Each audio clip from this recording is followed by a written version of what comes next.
Fred Lunsford. I'm the town manager of the town of Appalachia. We are in the Appalachian Mountains, or Appalachian Mountains, whichever you prefer. We are the only location in the Appalachians that is named Appalachia. This building we're sitting in, called the Peake building, is a historical building, has been in the Guinness Book of World Records because you can reach 3 floors from the same street level. Nowhere else in Southwest Virginia is there a building like this. When I was a child, I would go to the 2nd floor of this building and go to the dentist. This particular project that we're working on is focused on downtown, but I see what I call the trickle-down effect. If we can get some things going here on Main Street, then other things will come, and other folks will come with their new ideas and things that they're trying to do and promote and be successful at. By doing this and being successful, we're going to see other things arise in other parts of town. My name is John Grieger. I'm the building owner. My name is Tabitha, Hibbitts, Grieger, and I'm also an owner of the Peake building. So this is the Peake building, and we are looking to restore it. And so the investment is really to increase the tax base for the community so that the community can better support itself with whatever it needs. And the best way to do that in the beginning is to have businesses that bring you tax money. When I was 12, we went to Niagara Falls, and my dad had taken us there on a vacation. We went in Ripley's, believe it or not, and my dad said, "Hey, Tabitha, come here on the wall," and it's a picture of the Peake building. And it was just kind of one of those first moments in my life that I realized that I was from somewhere that was very unique and that other people would want to know about it too. So I think it's important that we find those stories and we preserve that history. When we first bought the building and we got in here, we had decided that our game plan was that anything that could be turned into something that created tax base is what we would utilize that space for. So we knew definitely the first floor we wanted to use for either retail or restaurant space. And then maybe an entrepreneur who actually has some demonstrated successes approach us about wanting to open a restaurant, and they wanted it to have a historical theme that meshed with the town. And it was just one of those aha moments because I was already having these thoughts about how to use this building to tell the story of the town. And the 2nd floor, we're going to explore renting. 3rd floor we're going to use for short stays, but we don't have anywhere in Appalachia to stay. So, short stays, if it works out for everything. If not, we'll look at renting the spaces. Why wouldn't you invest? If you live in a community and you see that there's a problem with the community and you have the ability and your vision to be able to change it, then why not you? Again, I'm just thrilled to death that these folks are trying to do something with these buildings on Main Street in the middle of town. We have a lot of volunteers, good volunteers, and they volunteer because they love the town. And from that, things blossom and things happen. Let me show you our town. Let me show you why. Because if you see it, you begin to believe it.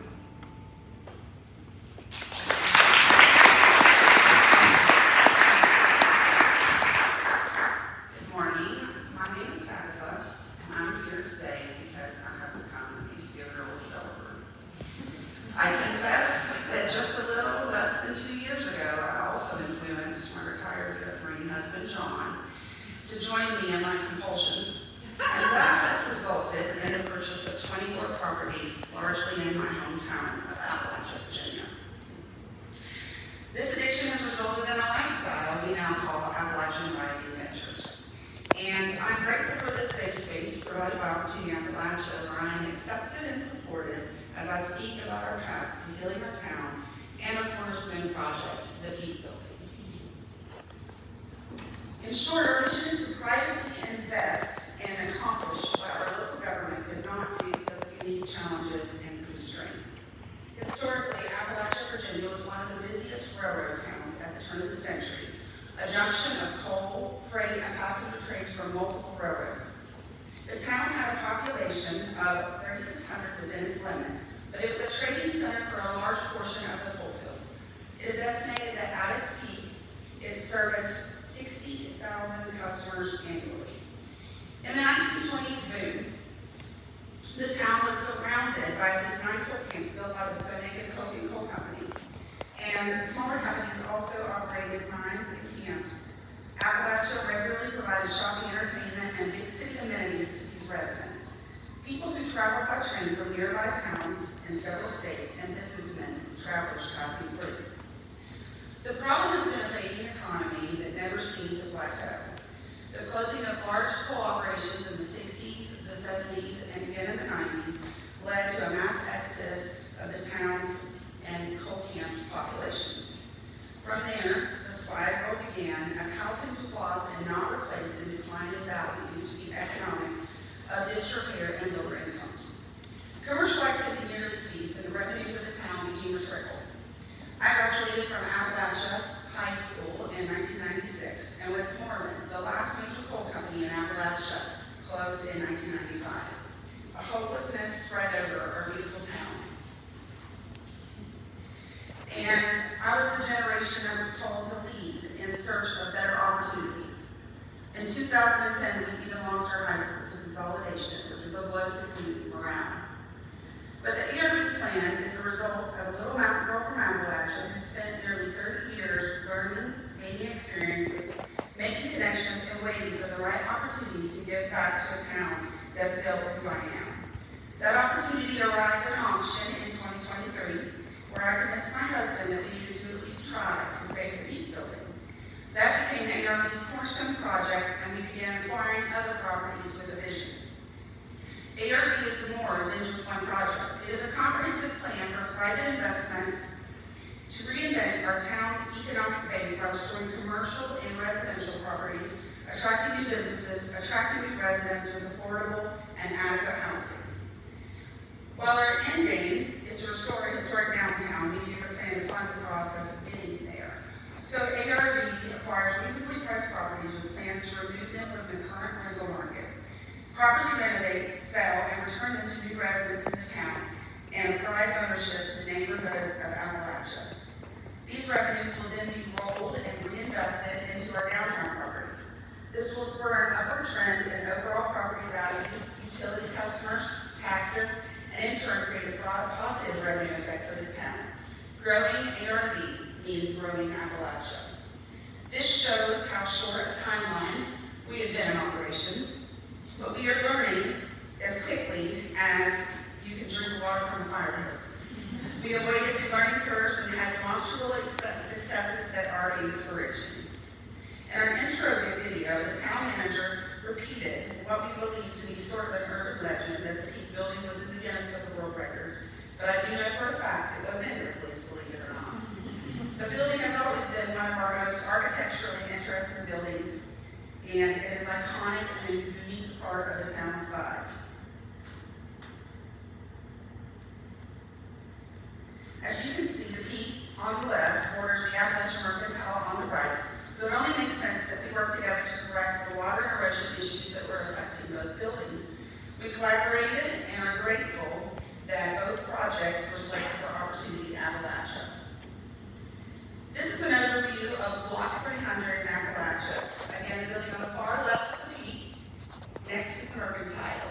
ARB owns the next 3 properties. The 6th one with a solid black roof is privately owned, and we are in negotiations because I've played a lot of Monopoly as a child. The 7th one is the beauty shop owned by ARB. We have a tenant in there as of last summer, and hope to have a commercial tenant in the basement or in the first floor.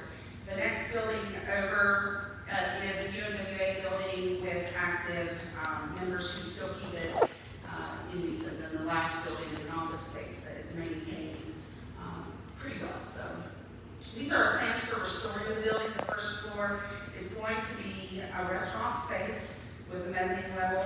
The second floor will be accessed by 2 separate doors renovated into 2 apartments that will add a consistent revenue stream. The third floor will be furnished with 5 short-term rentals restored to reflect the time period when the building was was constructed. Our market study by Arnett, Muldrow and Associates states in 2024, the occupancy rate for short-term rentals in Big Stone Gap averaged 43%, and Big Stone Gap is the next town over. This will result in approximately an initial income of $145,000 annually from the building. Just a few years ago, many would have set Appalachia down for the count, but thanks to state, regional, and local marketing efforts, we have seen an increase in traffic and visitors for the first time in 25 years. And we also are on some scenic roadways, and it is not unusual to come into town and see the town full of vehicles from motorsport efforts. What stands out in our market study is that Big Stone, is what we most comparable to, matches Bristol, which is NASCAR, Harris's, or a casino. And here's our financials. $4.6 million is the estimated amount. We think after all the incentives, $1.2 million is what we will refinance.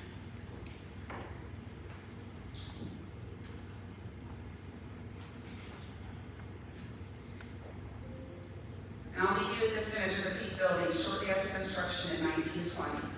And the photos do justice to the talent of the builder, J.C. Gibson, and the ingenuity he brought to the building at the time. So if you can help a little girl from Appalachia make her dreams come true, we would love to